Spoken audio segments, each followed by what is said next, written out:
Hello and welcome to End Goals, an LCMS Youth Ministry podcast. I'm host Reverend Mark Kiesling, and I'm with DCE Julianna Schultz. We're here to bring parents, church workers, and lay leaders discussions and resources to help your youth ministry meet its end goal, which is young people who are disciples of Jesus Christ for life. Today we're going to talk about how to engage on that first Sunday back after the gathering. Hello, adult leaders of the future, right?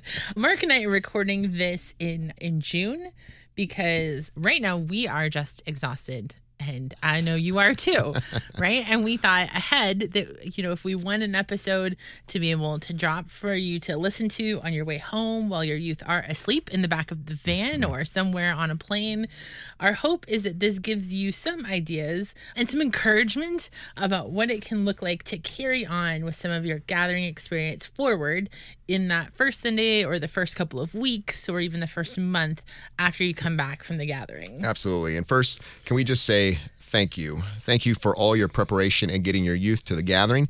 Thank you for the late nights and early mornings we know that you have been putting in during your preparation for that time.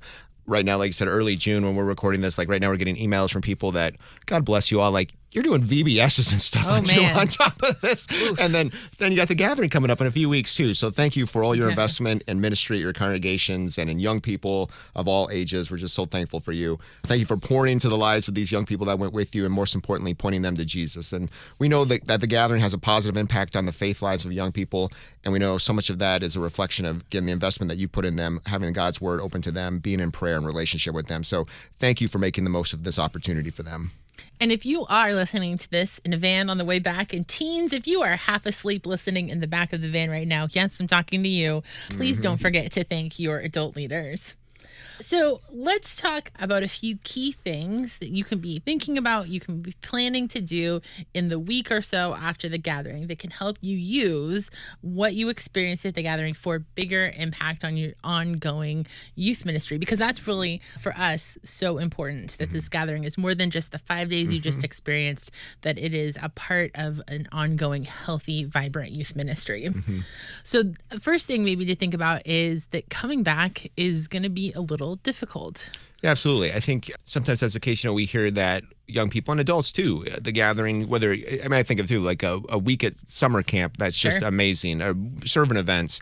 You have such a great experience, time and growth, meeting new friends, meeting new people, learning new things, being challenged in different ways, and then coming back maybe to life. And I think unique thing this time too is that we're so late our days. I mean, you probably have youth that are like going back to school stuff immediately. Like they got sports stuff starting, band stuff starting, school stuff starting.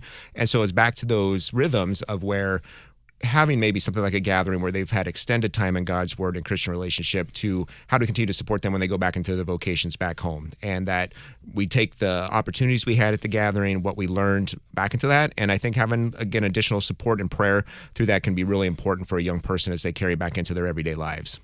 Right? Because if they were struggling with something back home and they got this break, this beautiful break where they could be off of their social media and off of their phones maybe a lot more than they're used to, and with this great community and doing all these exciting things, then coming back can feel hard because you're stepping back into some of that brokenness, some of those relationships. And even if they aren't, just coming back to the monotony maybe of everyday life. So it can be important to talk to your kids ahead of time about like, hey, what might that feel like? What might that look like?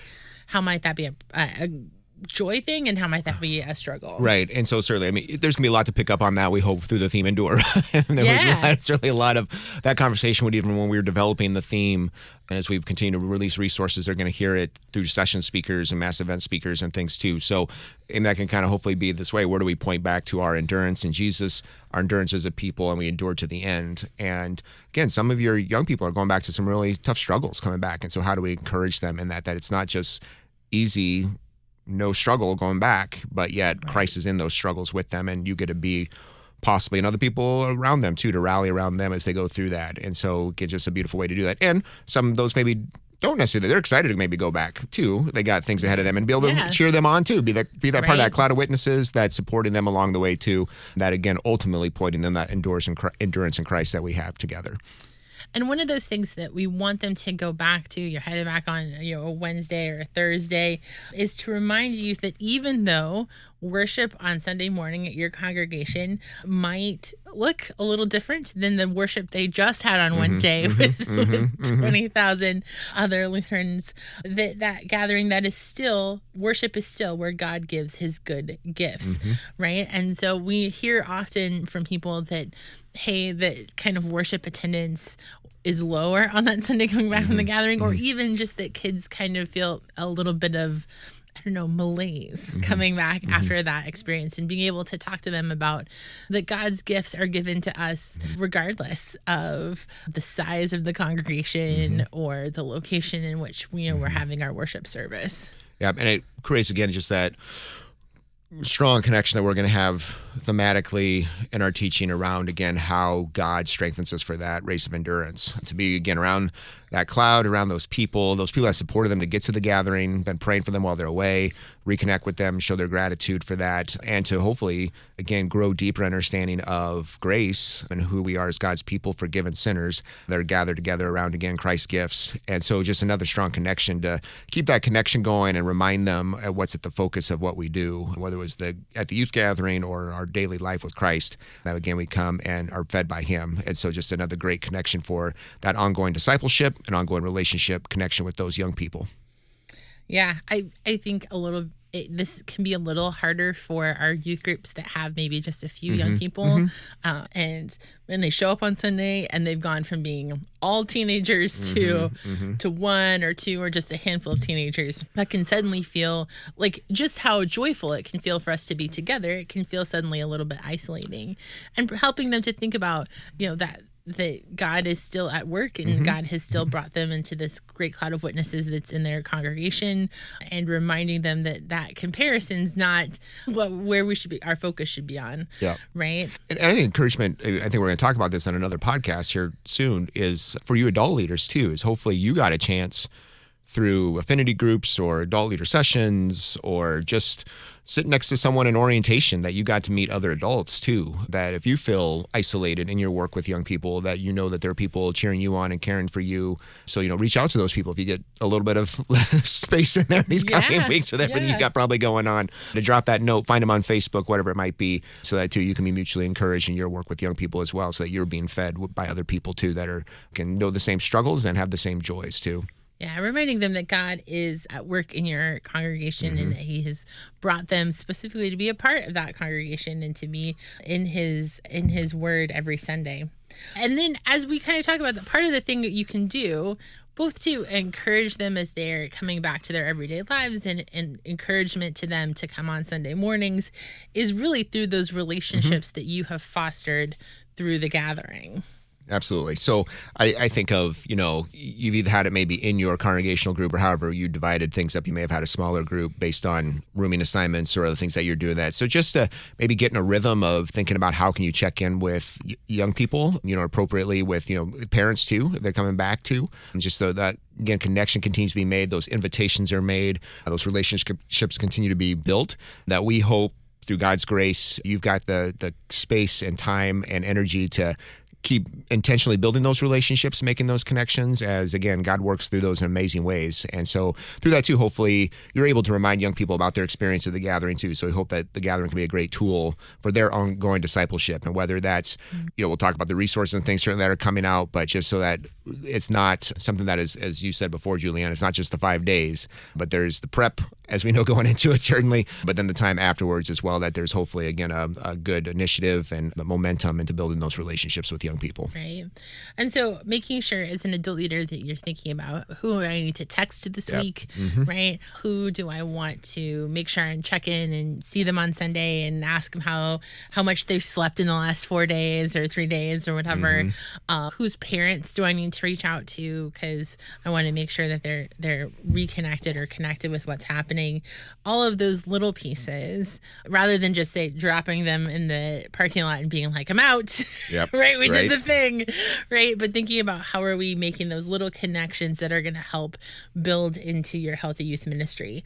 And that may be including, or trying to find some ways to include youth who didn't go to the gathering with your group, right? Because now your group has really bonded, they formed, they've built friendships and relationships. And there may be a few of your young people that didn't get to go with you for whatever whatever reason, and how are you going to help integrate those young people so that they don't feel isolated, right? So that can be making sure that our young people aren't leaning into kind of all this sort of insider joke stuff, right? That they're sharing their experience, but that they're also finding new ways to engage and ask questions, and whether that's using, say, podcasts or stuff that we're going to release afterwards of our sessions so that young people can hear them, so they can understand some of the things that were heard, or whether it's just relationally helping those young people continue to integrate into your group even after you return. Right.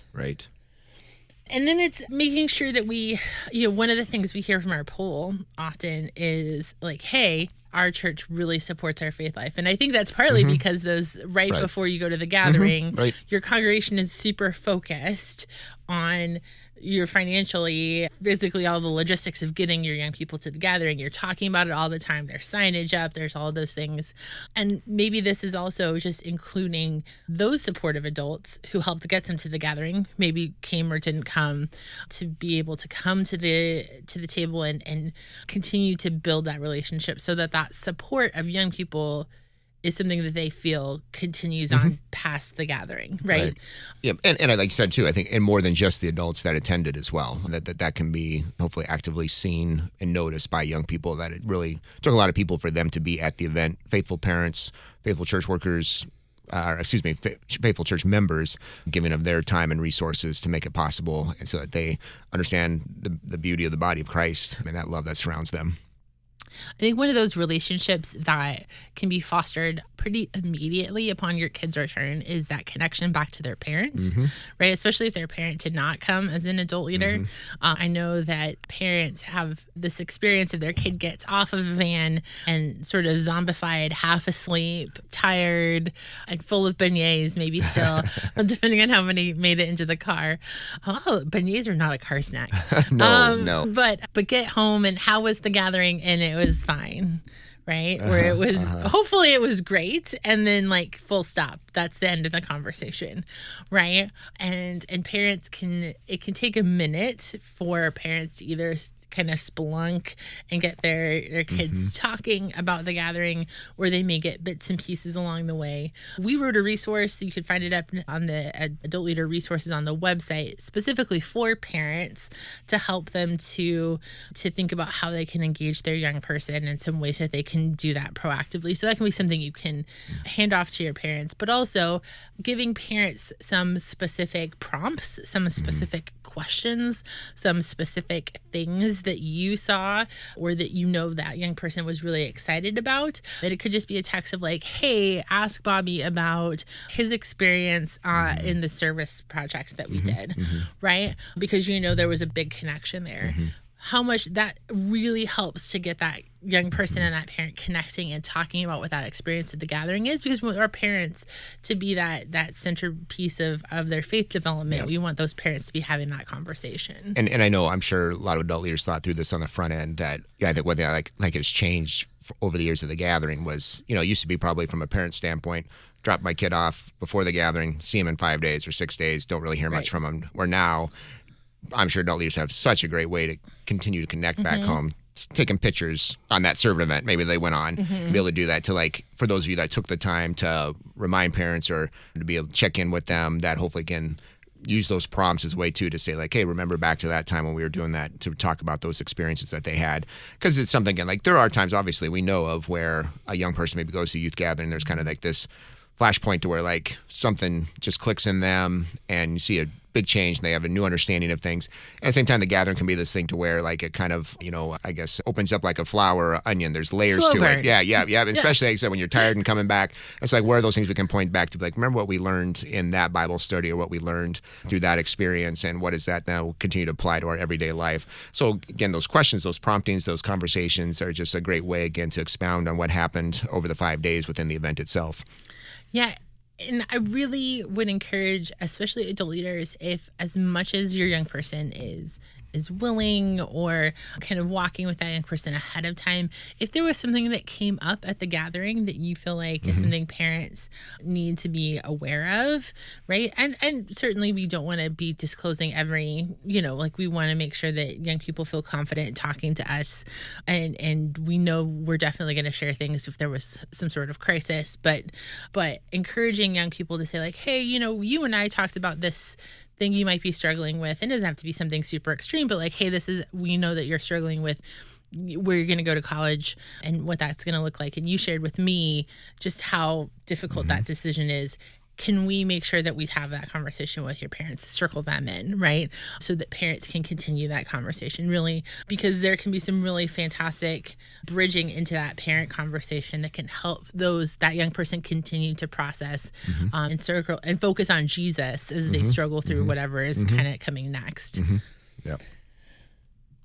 We also want you to be thinking about how you're going to continue to tie in what they learned in our theme of endure to future studies, to devotions, to your time together. So one of the things that's out now is, if you didn't already use them, we had 6 studies that came out that used sort of, broadly speaking, that theme of endure, but we're not explicitly gathering themes that are on the e-source that are all in kind of that Old Testament Hebrews 11 kind of space.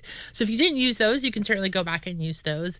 And then in the upcoming months, some of our Bible studies that are going to come out are going to have that, I'm going to call it endure seasoning flavor, right? They're going to have callbacks. We're going to have some that are going to be written by people who young people saw at the gathering or heard speak at the gathering. And so some of those things are going to coming out in the next year or so. And that idea is that it's going to help you to pick Bible studies that are going to be kind of echoes and callbacks to what they heard at the gathering. So that can be really helpful for you in thinking about what's your plan for the next year and to continue to expand on some of the things that they learned. Yep. Hopefully in your clear bag is another resource that's going to be available for you as well. So that'll be something that hopefully now you know what it is as you're driving back, but you'll get to find out what that is once you get to registration. So that'll be another resource that you can use to continue to talk about the Christian endurance that we have in Jesus, which is something we're excited about. That'll be something you receive. I think another thing too, that I'm not going to make any promises, and it's never as fast as we want it to, but remember that we do record all our sessions. Right. And so if there was a speaker who was impactful to your young people, is that those sessions, again, I'm not going to say a date because we never make what we want to. There's always technical difficulties and stuff like that. Yeah, but we would hope by, I'll say fall, that there would be recordings of the sessions that would be available. We'll get those as quickly as we can. And then certainly we'll see kind of the quality. Oh, so too, one of our Bible study pairs recorded their Bible studies as well for video. So that'd be something to where even if you were a servant event day and missed a day, would be something you could reflect on, or you could use that as a resource within your youth ministry too, to be able to reflect on, again, our 3 themes for the Bible studies on Sunday, Monday, and Tuesday. And then one of the things you hopefully saw on the Interactive Center floor were signs that connected resources to some of the activities on the Interactive Center floor. So as you kind of approach those signs, we like, hey, if your kids really got into this particular activity, here's some resources, Bible study series and other things, devotions, other things that could be connected back to that. And so if you missed some of those signs, or you saw that sign and you thought, hey, that was cool, but I didn't catch the QR code, all of those resources are going to be listed on the Gathering website, and then they're going to be on the Youth eSource and some other places. So you can go back and find those, as well as if you were participating in any of like the walk-up service learning, or even some of the service learning, hopefully there were some great connections that you made to those projects. It can be really fun to then come back, and we saw this in 22 where people came back and made beds, right. just like they did on the floor at the gathering, right? We want to encourage you to think about, hey, our kids really enjoyed doing backpack stuffing. How can I find a local local school who might benefit from us doing a drive and doing backpack packing, or hey, they really enjoyed making packs for people who are struggling with homelessness. How can we do that as a project ourselves? And that can be really great encouragement. Now they've had these experiences for you to then be able to carry them forward into what's happening in your regular youth ministry. Can give you some great ideas, right? And some great resources, right. And some great themes. So hopefully you walk away with some ideas of how to continue to pull on some of those threads in the year ahead. I think some of those service things too, like that's not just youth ministry either. Like if you've got a congregation that's looking for ways to engage in service and connecting with like RSOs and things within your congregation, hopefully you'll be engaging with some of those over the days too. So something you can take back to your congregation as some ideas which you can reach out and serve in the name of Jesus. And then it might be good while this is all fresh in your head and after you've had a nap, maybe a couple. maybe 48 hours from now, put in your notes app of your phone or something, guys, write it down somewhere, some of the observations of your youth and your time with them as a way to think about how you might be further engaging them in service and leadership. So things like, hey, we had a youth who I'd never seen do this before suddenly stepped into some leadership role, or hey, was suddenly the person that everyone was looking to make decisions. Hey, okay, how can I help them to start thinking about practically engaging in some of those leadership opportunities? Or hey, I noticed when we did our service project that this young person really got very into that. And hey, is there a way I can help them get into something similar when they get back home? I think we underestimate how those observations that seem really clear for us in the moment can fade a little bit with time. Yeah, there's a lot going on. There's a little sleep deprivation. Right. But to be able to say like, hey, I want to think about, hey, this young person helped us and maybe this is something we can take back with us. We hope to. I mean, there'll be kind of conversation starters and things that you can either do in the evening or in the morning and try to, I don't know, you don't want to take too many notes, be obtrusive on it, but like try to help a collective brain amongst the adult leaders maybe that you have between all of you. You can try to remember some of those things when you hear some of the high points or low points maybe of the days too, to be able to use that as a way to bring back to young people and find ways again that they were encouraged in their faith throughout the days or again stepped into those new roles. But just as they're reflecting, self-reflection, and how do you help them continue to do that as they mature in the faith, so that again that's something that the gathering might be able to provide a new opportunity for them to engage in a new way, and yet you can maybe be that facilitator back home to where like, what does this look like now back at my local congregation or my community and their vocations that they're serving, that they can be strengthened in their faith that way. Yeah. I know, as Mark, you said earlier, like this gathering is pretty late. And so I'm guessing that a lot of our adult leaders have already sort of planned their fall. They know kind of what their fall, what rally day is going to look like. They know what those first couple of youth ministry things are going to look like. But if you have a young person who's coming back, or a couple of them who are coming back and who are like, I am ready to stand, I want to be more involved. I want to be in a leadership role. I have ideas. I have things, I've had youth groups even talk about, hey, like we sat down and at some point over dinner, our kids just really contributed a bunch of ideas and new things to our youth ministry. It can be hard, right? You're like, oh, but I already planned. But if you can be flexible and find the space and find the time, it doesn't mean you throw everything out that you've already planned. Certainly not. But if you can be flexible and already starting to bring them into those first initial ideas, helping them to start talking to the right people, helping them start to make those plans, helping to start to maybe adjust some of the plans that you had for the fall. The earlier you can get them excited and on board and starting to do things, the easier that transition is going to be. And so maybe instead of saying, hey, that sounds like great, let's start that in October or November, if we can start that a little sooner, that can be really helpful in taking the momentum that comes out of the gathering and moving it forward. I know I've been talking with the adults at my church. I mean, they're asking me, already about servant events for 26. Yeah, 26. So I know. And so we even think about those things. So hopefully you can engage maybe with some of that information at the gathering too, to even as you're looking towards what's next kind of for the next summer and things like that, that you've got those things starting to get on the calendar and that planning going, that again, after the naps. Yeah. Because we understand there's a reason we're recording this in June, and that's because right now we understand just how tired you are and just how much energy and mental energy and physical energy and how much went into taking these young people to the gathering. And we have this podcast not necessarily to exhaust you more. Right. But if there's even just a couple of things that you can take from here, just a one thing or two things things, or each of your adult leaders takes a different aspect, or, hey, like, let's just think really quickly in this McDonald's lunch on our way back. How do we want to make sure that we're continuing to use the gathering, not just as a stopping point, but as a launching pad for what's going to happen in your youth ministry going forward into the future? So a couple of questions for you to consider. First, how are you helping your young people reconnect back home in a positive way that helps them to live out their vocations? What are resources provided by the Gathering or Youth eSource that you will implement in your youth ministry this fall? And finally, how are you continuing to build those relationships with young people, with other adults in your congregation, and with parents as you return? We will continue to keep you in our prayers as you drive safely, as you fly safely, as you return back home, and as you continue the blessed vocation of being able to care for the young people of your congregation and community. End Goals Podcast is a production of LCMS Youth Ministry and KFUO Radio. To find links mentioned in the episode or more about LCMS Youth Ministry, go to kfuo.org/youth ministry and find resources for youth ministry at youthesource.com. Thank you for listening and caring for the young people of our church.